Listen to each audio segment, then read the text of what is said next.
Assalamu alaikum, I'm Aisha and you're watching Samar News. Here are today's headlines.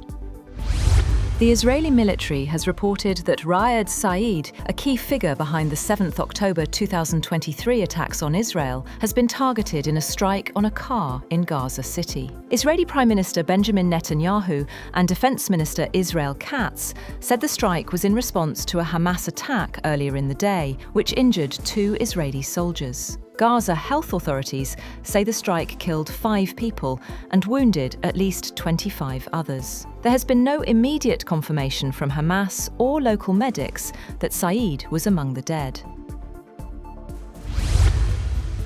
Israel has issued an evacuation warning for the village of Yanu in southern Lebanon ahead of a planned military strike. An Israeli military spokesperson said the target is infrastructure linked to the Hezbollah militant group. This would mark the second such strike in recent days, following attacks on what Israel described as Hezbollah sites earlier this week.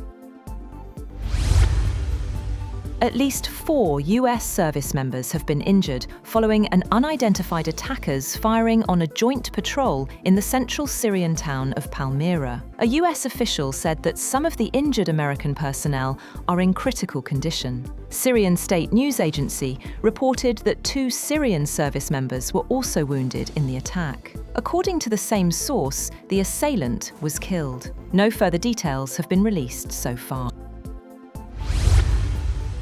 Turkish President Tayyip Erdogan says peace between Russia and Ukraine may be within reach, following talks with Russian President Vladimir Putin. Speaking after the meeting, Erdogan said he hopes to discuss a potential peace plan with the US President Donald Trump, adding that peace is not far away. Erdogan met Putin in Turkmenistan, where both leaders reviewed what Ankara described as comprehensive efforts to bring the war in Ukraine to an end, with Turkey reaffirming its readiness to support any peace initiative. Germany will host US and Ukrainian delegations over the weekend for talks on a ceasefire in Ukraine, ahead of a summit with European leaders and President Volodymyr Zelensky in Berlin on Monday. A US official said overnight that President Donald Trump's envoy, Steve Witkoff, and son-in-law Jared Kushner are travelling to Germany for talks involving Ukrainians and Europeans. The choice to send Witkoff appears to be a signal that Washington sees a chance of progress. Iranian authorities have detained 18 crew members of a foreign tanker seized in the Gulf of Oman that they say was carrying 6 million litres of smuggled fuel. Iranian media reported that those detained under the ongoing investigation include the captain of the tanker, and the crew were from India, Sri Lanka and Bangladesh. The authorities said the tanker committed multiple violations, including ignoring stop orders, attempting to flee, and lacking navigation and cargo documentation. Lionel Messi's tour of India has kicked off chaotically as fans threw objects, ripped up seats, and invaded the pitch at Kolkata's Salt Lake Stadium after the Argentine soccer great made only a brief appearance at a ticketed event. Satadru Dutta, the event's chief organiser, has been detained by police. Messi was scheduled for a 45-minute visit to the stadium, but his appearance lasted just 20 minutes. Tickets for the event were priced from around $38.65, but one fan said he had paid $130. Fans in the Salt Lake Stadium threw ripped-up seats and other objects onto the field, while several people climbed a fence around the field and hurled objects. California and 19 other US states have filed a lawsuit seeking to block President Donald Trump's $100,000 fee on new H-1B visas for highly skilled foreign workers.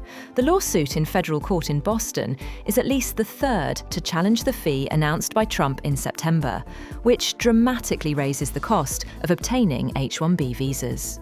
Currently, employers typically pay between $2,000 and $5,000 in fees. California Attorney General Rob Bonta's office said in a release that Trump lacks the power to impose the fee and that it violates federal law. The European Union has agreed to indefinitely freeze Russian central bank assets held in Europe, removing a big obstacle to using the cash to help Ukraine defend itself against Russia. The EU wants to keep Ukraine financed and fighting, as it sees Russia's invasion as a threat to its own security. To do so, EU states aim to put to work some of the Russian sovereign assets they immobilized after Moscow's 2022 invasion of Ukraine. Meanwhile, Thailand's leader has vowed to keep fighting on the disputed border with Cambodia, as fighter jets struck targets hours after US President Donald Trump said he had brokered a ceasefire. Prime Minister Anutin Charnvirakul posted on Facebook that the Southeast Asian nation would continue to perform military actions until we feel no more harm and threats to our land and people. Cambodian Premier Hun Manet said Cambodia continues to seek a peaceful resolution of disputes in line with the October agreement.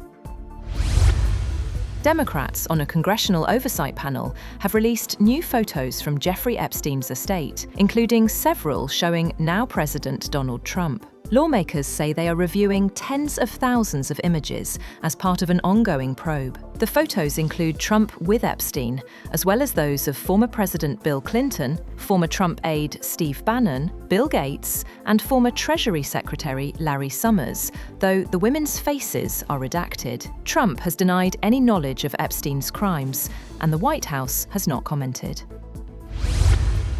That's all for now. For more updates, visit www.samar.tv.